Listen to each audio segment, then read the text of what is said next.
একদিন হজরত ইব্রাহিম আলাহিসাল্লাম মালাকুল মৌত তথা হজরত আজরাইল আলাহিসাল্লামকে বললেন, আচ্ছা, আপনি যে অবস্থায় মাফরমান অপরাধীদের জান কবজ করেন সেই রূপটি আমাকে একটু দেখিয়ে দিন।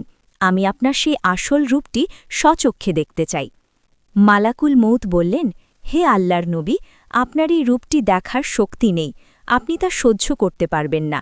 কিন্তু হজরত ইব্রাহিম আলাহিসাল্লাম নাছোড় বান্দা, তিনি বললেন, না, আমি তা অবশ্যই দেখতে পারব। তখন হজরত আজরাইল আলাহিসাল্লাম বললেন, ঠিক আছে, তাহলে আপনি কিছুক্ষণের জন্য অন্যদিকে মুখ ফিরিয়ে নিন। হজরত ইব্রাহিম আলাহিসাল্লাম তাই করলেন। কিছুক্ষণ পর আজরাইল আলাহিসাল্লাম বললেন, এবার আপনি আমার দিকে তাকিয়ে দেখুন। হজরত ইব্রাহিম আলাইহিসসালাম তাকিয়ে দেখলেন, সামনে এক বিশাল দানব আকৃতির ভয়ঙ্কর অবয়ব দাঁড়িয়ে আছে। তার শরীরের প্রতিটি লোম খাড়া, চুলগুলো অনেক লম্বা এবং বিভৎস।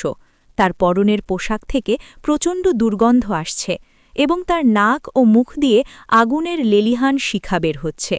এই ভয়াবহ এবং বিভৎস দৃশ্য সহ্য করতে না পেরে হজরত ইব্রাহিম আলাহিসাল্লাম তৎক্ষণাৎ সেখানে অজ্ঞান হয়ে পড়ে গেলেন। যখন তার জ্ঞান ফিরল, তিনি দেখলেন আজরাইল আলাহিসাল্লাম আবার তার সেই চিরচেনা স্বাভাবিক রূপে ফিরে এসেছেন। তখন ইব্রাহিম আলাহিসাল্লাম দীর্ঘশ্বাস ছেড়ে বললেন, হে মালাকুল মৌত, কোনো পাপিষ্ঠ ব্যক্তির জন্য আর কোনো শাস্তির প্রয়োজন নেই। মৃত্যুর সময় আপনার এই ভয়ঙ্কর রূপটি দেখাই তার জন্য সবচেয়ে বড় শাস্তি হিসেবে যথেষ্ট।